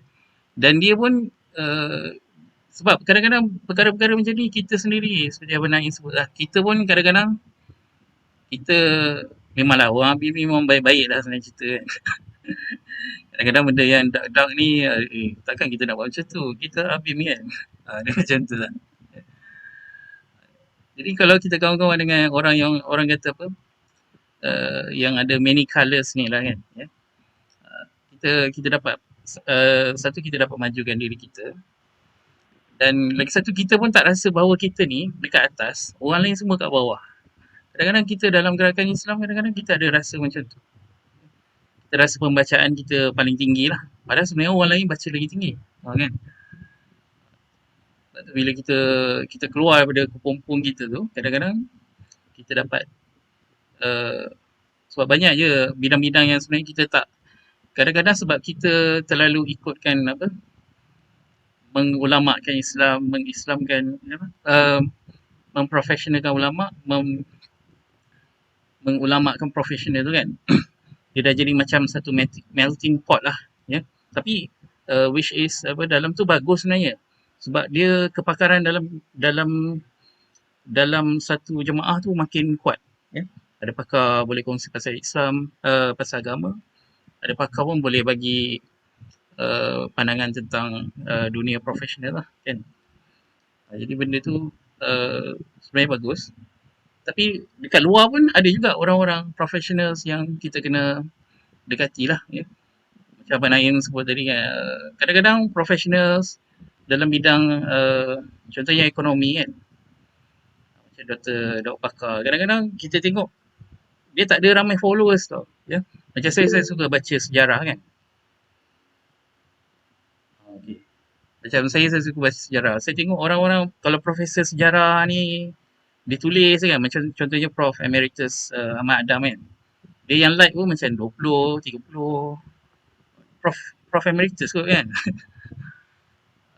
Jadi macam tu lah, bila kita tengok tu, kadang-kadang seperti Abang Naim sebut tadi, kadang-kadang dia benda yang berharga ni kita bukan jangan letak, tapi kita kena tahu dekat mana nilai dia ya. terlambatkan semua pada apa, pada tempat yang macam pasar lambat lah kan, ya. Dia pun macam kelihatan tak bernilai lah. Sedangkan benda tu kita boleh baca, kita boleh manfaatkan.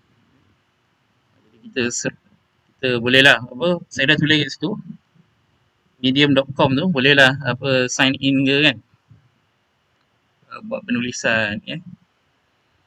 Dan kita juga boleh telusuri lah buku-buku Syed Hussein Alatas ni. Saya sebenarnya kurang lah membaca Syed Hussein Alatas ni, sebab sebelum ni banyak baca Syed Nakil Alatas semua kan. Tapi mungkin lepas ni kita akan lebih fokus lah. Seperti Abang Naim sebut tadi, memang pemikiran dia tu memang diagnostik. Sebab kalau kita tengok daripada segi indeks sarung kan, indeks sarung tu sangat famous lah kan. Indeks sarung tu, benda tu simple je. Dia tengok satu keluarga tu ada berapa sarung. Itulah dia punya status ekonomi dia kan. Tapi kalau sekarang ni kita nak guna status sarung, dah tak relevan lah kan, ya. Sebab sekarang ni kita boleh kata kita ada kemiskinan pelbagai dimensi kan.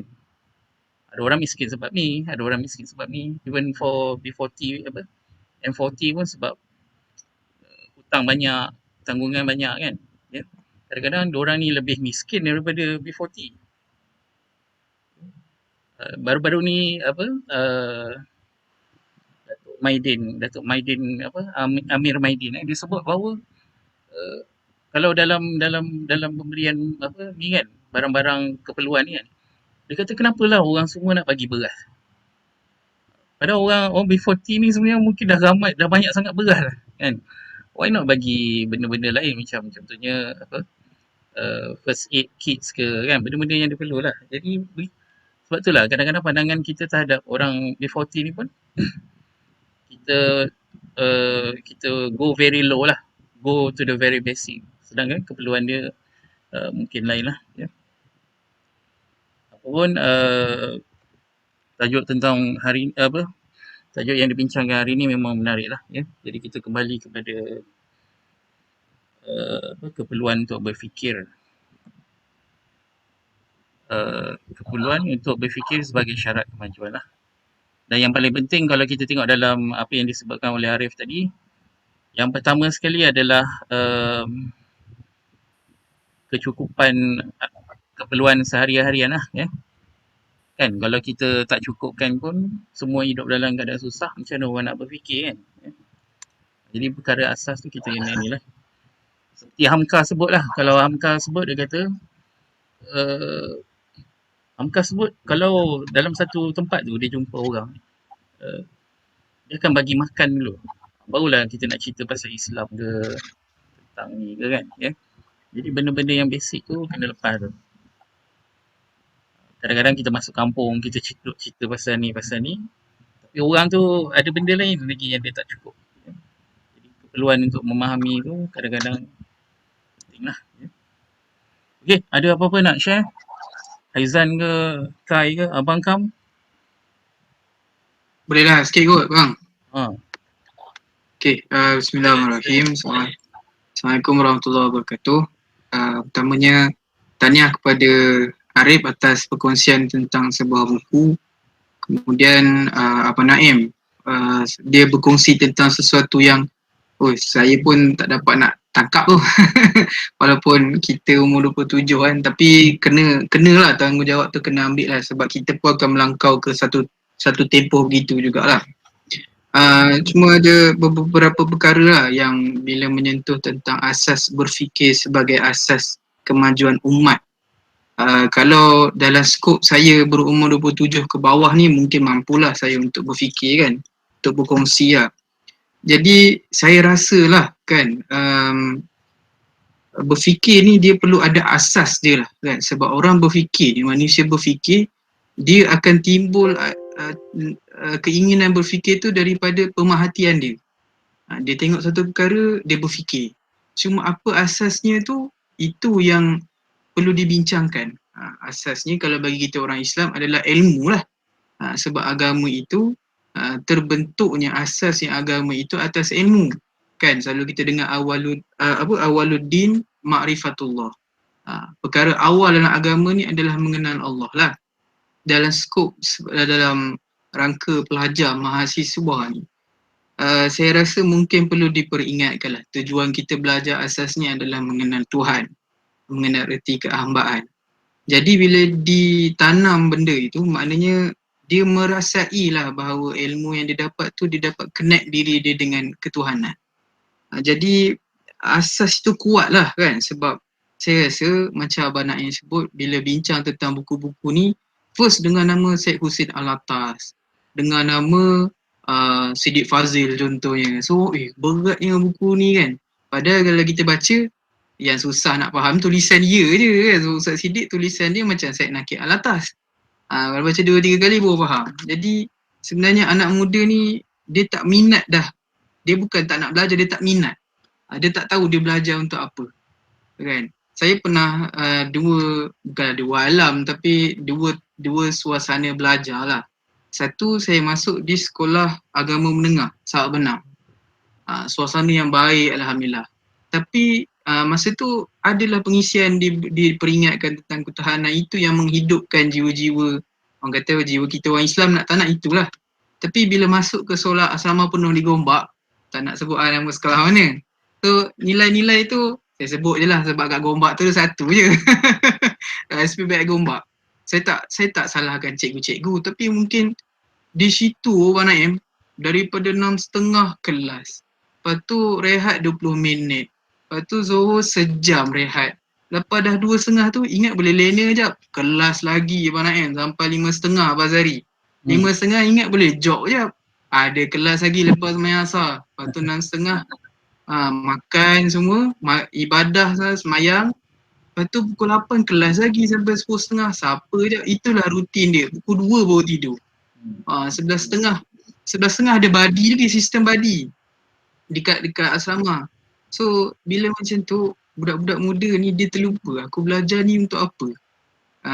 So kalau dari sudut pendekatan tasawuf ni tu, segala perkara tu dibuat kerana Allah lah kan. Kalau kita buat satu benda semayang pun, kalau semayang tu ibadat ketuhanan, ubudiyah. Tapi kalau kita tak pasakkan, aku buat ni kerana Allah, dia akan jadi keterpaksaan. So itu yang pertama lah kan. Maksudnya asas berfikir ni, asasnya adalah agama. So kita mungkin kena fikirlah macam mana nak bagi adik-adik kita ni faham, pergi kat sekolah menengah ke, mahasiswa ke. Itu yang pertama. Betul. Yang kedua, tak silap saya Arif ada sebut tentang membangunkan masyarakat atau menguatkan masyarakat ni. So saya nampak kalau ada saya baca buku-buku Ustaz Siddiq, kemudian kajian-kajian tentang kebudayaan orang Melayu, saya rasa, saya tak pasti, generasi muda sekarang ni dia tidak menghargai budaya Melayu dia, budaya Islam dia. Nak pula yang balik daripada Mesir, dia nampak Islam di negara barat. Sebenarnya kalau kita baca tentang perkembangan orang Melayu dulu, nak tak nak kita kena sebut tentang nilai Melayu tu lah kan. Sebab kita duduk di Malaysia, yang mengangkat pemikiran kedudukan orang Melayu tu adalah agama Islam tu kan. So satu ancamannya adalah keterbukaan media sosial keterlaluan. Kemudian kita pula, mungkin cikgu-cikgu di sekolah ataupun kita pun mengkurang ataupun mak ayah dan sebagainya, tak tanam pada anak-anak dia ni tentang menghargai nilai budaya yang kita ada. Apa perbincangan tentang budaya tu panjang lah kan. Budaya kita, budaya orang Melayu apa kan sebenarnya. So mungkin untuk menjaga orang kata apa, supaya tak jatuhnya bangsa Malaysia lah ataupun orang Melayu ataupun orang Islam di Melayu ni, perlu diajar tentang menghargai kebudayaan kita ni. Itu yang kedua. Itu yang ketiga, masalah orang kata apa, jumud ataupun terikut dengan budaya luar dan sebagainya. So saya nampak kalau dalam Islam dia ada satu bab lah, bab tentang al-ijtihad. Al-ijtihad. Tapi asas kepada al-ijtihad tu adalah ilmu juga kan. Cuma yang berlaku ni adalah dia tak boleh implement mengikut keadaan semasa. Dia di mana, apa masalah yang berlaku. So saya nampak kalau baca sejarah ABIM dari tahun 80-an, 90-an, mungkin abang-abang lebih tahulah. Masa itu, tapi ni bukan cerita satu skop untuk mengangkat-angkat diri, tak. Mungkin kita kena lihat balik lah kenapa waktu itu pemikiran abang-abang ABIM, ayah-ayah wadah ni relevan. Sebab dia merujuk kepada realiti semasa, kan. Yang saya nampak, minta maaf lah, macam kawan-kawan kita di PAS kan, dia buat perjuangan agama, tapi saya nampak dia ada gap di situ. Dia tak blend idea agama tu dengan realiti Malaysia, kan. So dia tak blend dengan suasana semasa. So bila jadi macam tu, dia tidak ada nilai kesederhanaan lah dalam bertindak lah.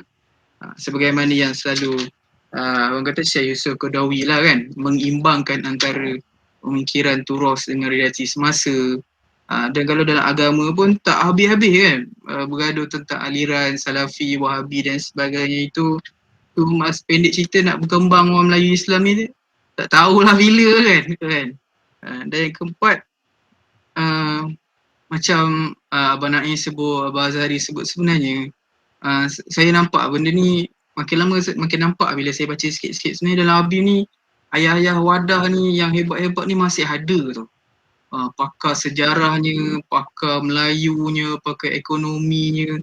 Cuma yang kurang sekarang lah adalah mungkin grooming adik-adik muda ni lah kan. Tidak dilorongkan. Tak ada kader yang ke arah apa orang kata intelektual ni. Sedangkan naik turun bangunan bangsa tu atas dasar ilmu tu kan. So contohnya macam kenapa kita tengok orang Melayu kita macam makin jatuh ke belakang dan sebagainya. Sedangkan orang Melayu dulu, pemikiran orang Melayu dulu sangat hebat lah. Sangat hebat. Dia boleh hidup. Itu yang tak, saya bukanlah nasionalis juga kan, tak adalah. Tapi saya nampak mungkin gapnya di situ adalah kita tak menghargai budaya Melayu. Identiti kita tak kenal identiti kita lah. Macam tu. So itulah kot yang saya nampak yang boleh dikongsikan lah. Cuma mungkin dari sudut ABIM tu saya setuju lah kot dengan Abang Naim. Mungkin untuk realiti sekarang ni kita perlu ada platform kita lah, tak semestinya jemaah dan sebagainya. Sebab siapa orang dah cop dah ABIM ni itu, ikramnya itu. So apa sahaja yang kita kongsikan dia akan jadi susah, melainkan kita pandai susun dan orang kata apa, relevan lah benda tu kan. Tapi bagi saya skop identiti budaya, identiti diri kita tu jangan ditinggalkan lah. Saya tak tahu masa saya jadi PP Shah Alam ataupun di ABIM, macam tua sangat tak ada. Maksudnya masa saya tu memang kita kurang lah sentuh tentang identiti diri kita. Dalam usrah pun kita jangan sentuh benda tu. Kita sentuh ya usrah dan sebagainya. Tapi mungkin sebab kalau Ustaz Siddiq pun dia berkongsi pun dari sudut siasah dan sebagainya, dia mesti takkan tinggal dari sudut budaya Melayu. Tapi dalam rangka yang lebih besar lah kan, tidaklah terlalu taksub. So saya nampak mungkin itulah kot sebab jatuh bangun sesuatu tempat tu. Saya tak pasti, tahu kalau bersalah betul kan lah. Mengikut Ibn Khaldun, Islam itu, Ibn Khaldun ke apa tak ingat, tapi Islam itu dapat bangkit mengikut kepada realiti semasa di tempat itu. Kan? Agama Islam turun di Mekah, dia sesuaikan dengan budaya di Mekah. Tapi bila sampai kepada kita nampak Islam tu, dia seolah susah nak bezakan antara budaya Islam dengan budaya Arab. Dia dah masuk, dia dah dilute dengan tu. So sampai kepada kita, itu yang jadi isunya, orang ABIM tak pakai kopiah. Tak Islam lah. Tapi bila fikir balik, memang Ustaz Siddiq mana pernah nampak pakai kopiah kan, pakai songkok So dia situ kefahaman tu dia mesti selari dengan budaya identiti Melayu kita lah. So itu yang mungkin saya boleh kongsikan lah. Wallahualam. Terima kasih Haizan. Menarik sentuh tentang budaya tu kan. Ya. Siddiq pun pernah sebut dia pernah petik K. Homi Baba kalau tak silap. Homi Bhabha ni dia cerita pasal dia sebut tentang apa, ambivalence. Ambivalence ni maksudnya ketidakseimbangan, ya. Maksudnya alang kepalang lah kalau tak silap apa Ustaz Siddiq sebut. Dia nak jadi macam Anglophile kan, dia ada nak ke barat sikit lah, ya, western oriented person ke macam tu kan, ya. Tapi dia nak ke barat tu, tapi dia tak dapat ke barat tau. So dia stuck in the middle lah. Dia nak jadi Melayu pun tak, dia nak jadi barat pun tak, ya. Kalau kita tengok dari segi sekarang ni lah, bahasa dia bahasa Melayu pun tak pandai, bahasa Inggeris pun out. Itu daripada segi bahasa. Kalau kita tengok dia sebenarnya dia macam tak ada satu ground tau yang dia nak duduk. Lagi satu pasal ni lah, red race lah kan. Pengajaran apa, dia mengejar benda-benda yang macam kita nak kata benda ni satu benda yang macam orang kata nafsu pun tak lah, tapi benda ni orang kata survival sekarang kan, ya. Kita kena kejar survival, ya. Sebab kalau kat sekolah pun itu yang disebut lah, ya. Lepas belajar, sambung belajar, lepas tu kerja kan. Dia berbeza dengan orang dulu. Orang Melayu kita dulu lebih laid back lah kan, kalau kita kata. Apa yang penting pada dia adalah pengekalan nilai-nilai yang ada, yang dia dah pegang sama ni. Keluarga dia, saudara mara dia, agama dia, benda tu, ya. Kalau kita sekarang ni, kita terlalu banyak sebenarnya nak kejar, kan. Jadi kalau bila dah tu, benda-benda lain ni dah tak fikir lah, ya. Macam ada seorang profesor kita yang Abim ni, siapa yang perempuan tu, tak ingat lah, yang ekonomi tu, Dr. Sadia. Sadia. Dia pernah cerita dia ajak apa anak saudara dia kan ikut forum ekonomi tu lah kan, Abim Manjur kan. Dia anak dia kata daripada saya pergi forum tu baik saya kerja buat Foodpanda ke Grab kan. Jadi benda-benda ni macam apa Abang Naim sebut tadi lah, apa slow thinking ni dah orang kata kita dah fikir pasal survival. Dan tak semua orang juga yang macam kita lah, ada masa nak labur. Ada orang lain dia survival tu, ya. Dan itulah, dan orang kata apa, status kehidupan yang tinggi tu kan, ego tu kena maintain kan, ya. Belajar tinggi semua. That's why ada orang yang dah tergelincir tu M40 pun, dia still tak nak minta bantuan sebab benda tu lah bukan ego tapi status semua kan.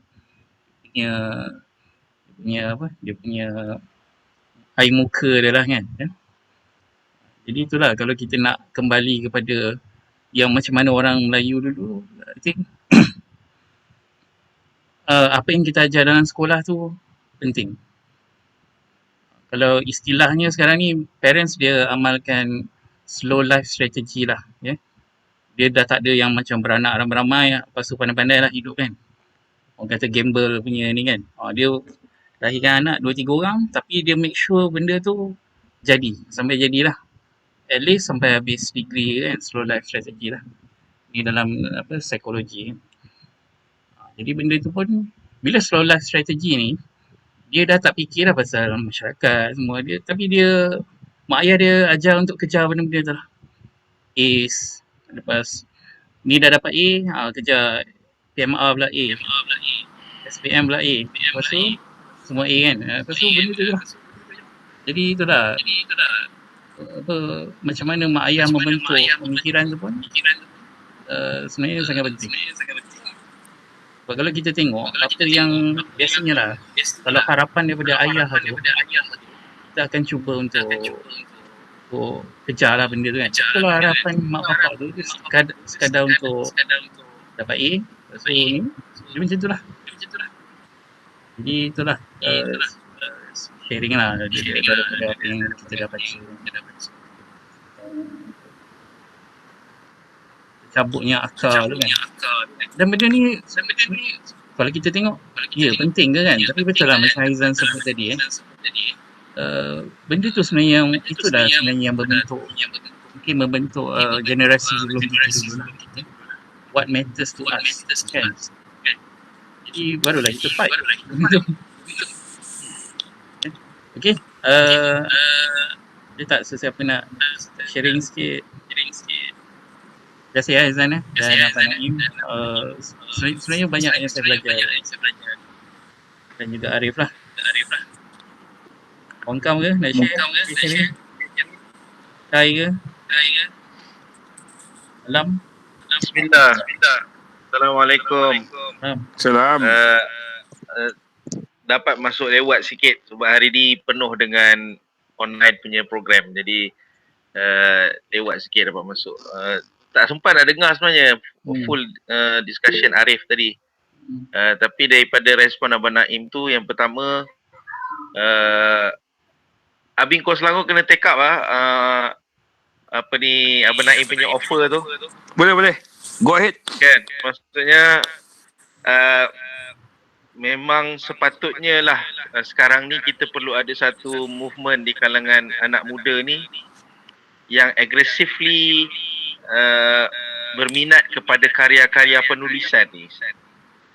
Sebab kita dah makin jauh daripada kelompok yang berminat dengan karya penulisan, cuba memahami pemikiran, idea dan dicambahkan idea-idea ni. Dan jadi eloklah kalau adik-adik usahakanlah untuk respon kepada yang Abang Naim offer tadi tu kan. Dan offer ni tak selalu dapat. Jadi Abang Naim offer cantik lah tu kan. Okey, itu yang pertama. Kemudian yang kedua, yang Haizan sebut tadi juga pasal sistem sekolah, bagaimana pembinaan. Saya pernah buat satu program dengan anak-anak yang ambil STAM di negeri Kedah. So kita agak risaulah bila kita tanya dengan dia apa perancangan dia selepas STAM. Jadi kebanyakan mereka ni dia terlalu fokus kepada kita panggil apa, nak jadi ustaz, nak jadi orang yang mengajar di masjid. Dan waktu tu kami cabar lah, kami kata adakah itu option yang anda ada. Dia kata kalau ambil STAM tu jelas jalannya. Jadi saya kata tak ada ke orang yang nak jadi penerbit filem ke, pengarah filem kita tanya. Yang nak buat lagu ke, saya kata. Dia kata mana boleh, belajar STAM ni tak boleh buat benda tu. Dan saya kata kalau macam tu, kita mengharapkan dunia ini begitu sempurna. Semua benda tu mengikut lunas Islam. Tapi kalau orang yang ada ilmu yang baik ini tak berada dalam kelompok. Jadi kelompok itu, maka kita mengharapkan dia baik macam mana kan kalau kita duduk di luar dan condemn kan. Jadi rupanya idea yang kami campakkan kepada pelajar-pelajar STAM ni, dia orang rebel. Dia kata, oh ni grup-grup sekolah datang buat program untuk kita ni. Jadi waktu tu kami bincang lah, saya dengan kawan-kawan facilitator tu bincang, kita kata kalau kita teruskan, dia akan balik pada guru dia. Dia akan bercakap dengan guru dia tentang apa yang kami sampaikan. Dan mungkin dia akan nampak satu lagi ruang keburukan yang ada pada guru dia pula. Sebab yang Abang Naim sebut tadi ialah tentang Haizan sebut tadi ialah tentang keterbukaan. Bagaimana kita dengan ilmu ni sebenarnya ada nilai yang perlu kita terbuka untuk belajar, bukan hanya patut pada satu sudut. Sebab tu bila Abang Naim minta supaya kita buat kajian tentang pemikiran-pemikiran Syed Hussein, dia adalah bentuk pemikiran yang terbuka. Dia tidak melihat dunia ni hanya daripada satu sudut ilmu, satu ruang ilmu yang kecil.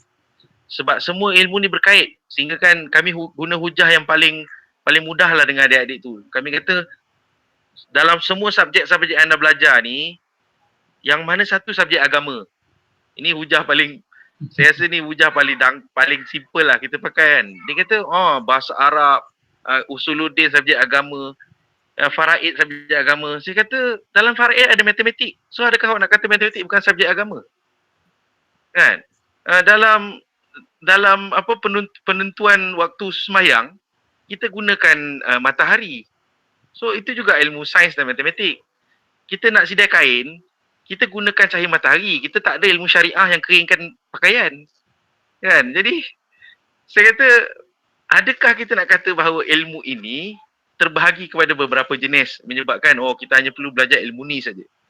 Jadi keterbukaan ni sebenarnya yang mula tidak berlaku dalam masyarakat kita. So dia terlalu jumut pada satu sehingga dia merasakan bahawa ilmu ni betul, ilmu ni salah. Jadi sebab tu kalau ada usaha-usaha untuk kita menggerakkan generasi muda ni dengan pemikiran yang terbuka tetapi terarah. Maksudnya ada bimbingan, ada susun atur pembimbing orang-orang murabi-murabi yang boleh dijadikan tempat rujuk yang baik. Saya percaya kita boleh lahirkan generasi muda yang pemikirannya boleh melangkaui zaman, kan. Dan ini yang berlaku sebenarnya pada generasi yang kita duk sebut-sebut ni. Syed Hussein, Syed Naqib Al-Atas. Mereka-mereka yang menulis buku ni, kenapa kalau kita tengok yang tulis buku ni bukan tahun 2020 dia tulis buku ni, tapi kita masih guna pemikiran dia sekarang sebab dia telah nampak benda yang orang lain belum pun nampak. Kerana apa? Kerana kesediaan dia untuk bersifat terbuka dan bebas daripada ruang lingkup yang kecil.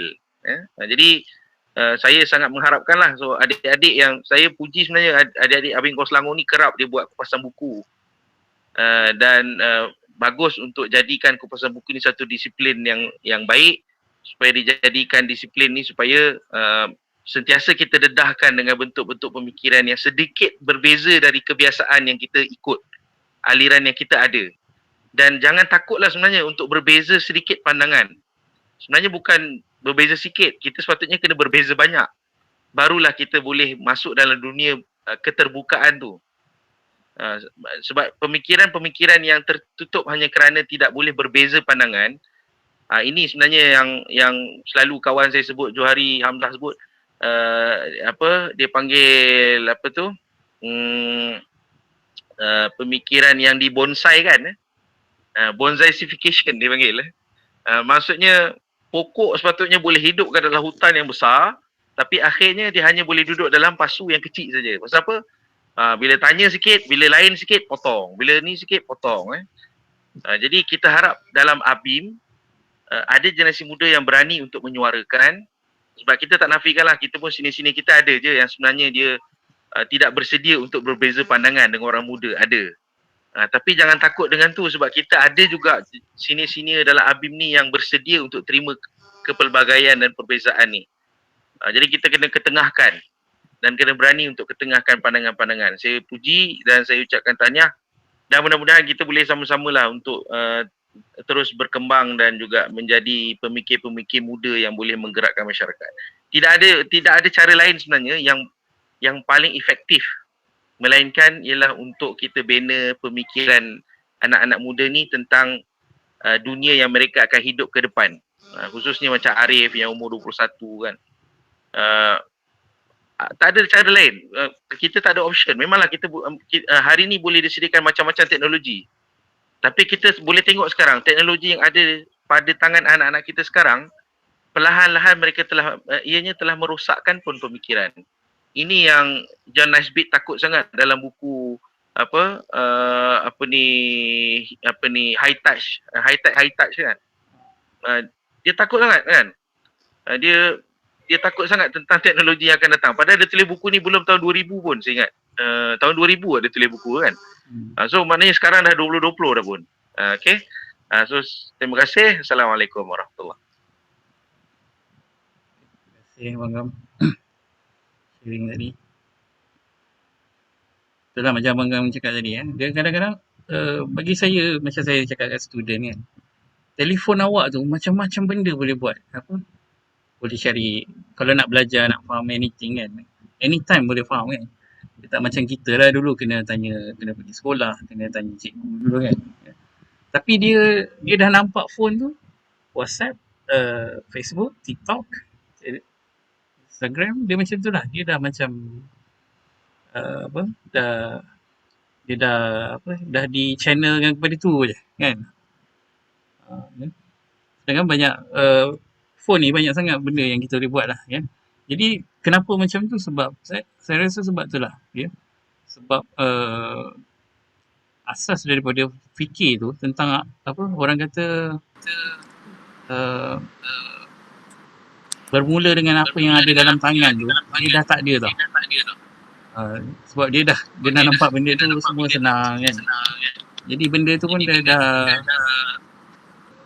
walaupun contohnya lah macam laptop kan, spek semua power kan, tapi yang kita guna Microsoft Word je, jadi dia macam wasted kan.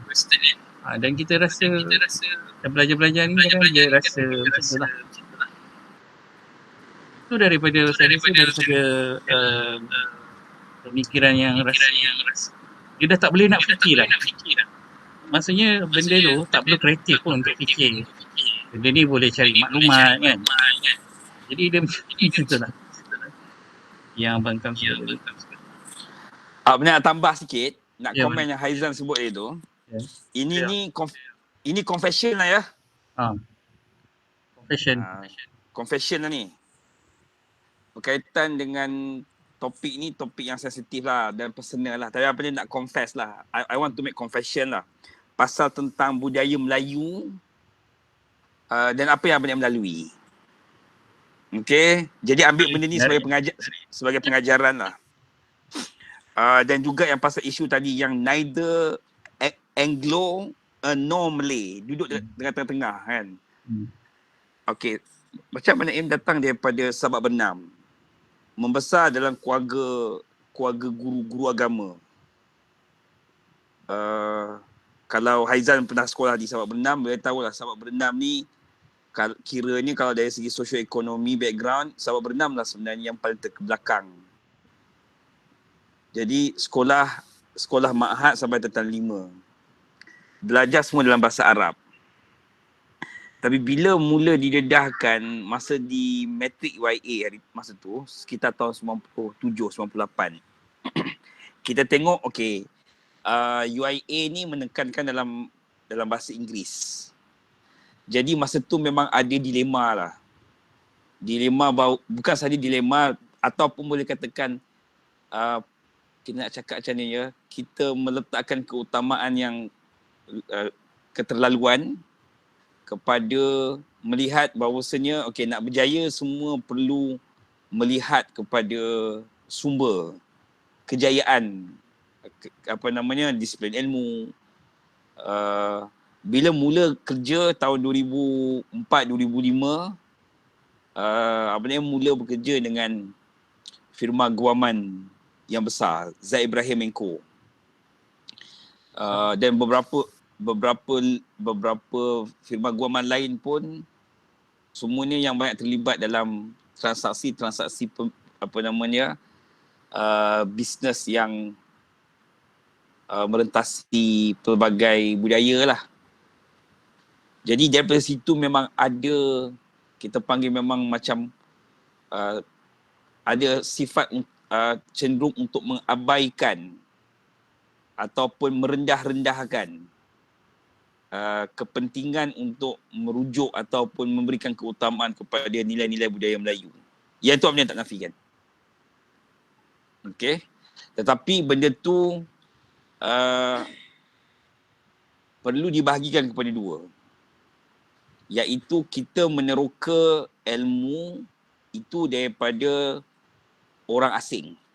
Macam yang sebut dalam usrah Pepias hari tu, Al-Kindi kata jangan malu untuk menuntut ataupun mengakui kehebatan ilmu bangsa lain ataupun orang lain, orang muda ke, perempuan ke, kulit putih ke, kulit hitam ke, kita tak perlu malu untuk menimba ilmu tu daripada orang asing. Tetapi asasnya adalah nak membezakan adalah ada setengah orang dia berubah terus. Ini yang mungkin banyak belajar daripada buku Muhammad Iqbal. The Reconstruction of Religious Thought in Islam. Muhammad Iqbal membesar di Jerman. Muhammad Iqbal memang mahir sungguh dengan karya-karya besar di Jerman. Friedrich Nietzsche, Karl Marx dan sebagainya. Tetapi bila dia balik ke Pakistan tu dulu pun, orang dah menganggap bahawa seolah-olah Iqbal itu adalah bukan lagi Islam, bukan lagi bersifat yang berjiwa Islam. Tetapi Iqbal kata tidak. kita baca banyak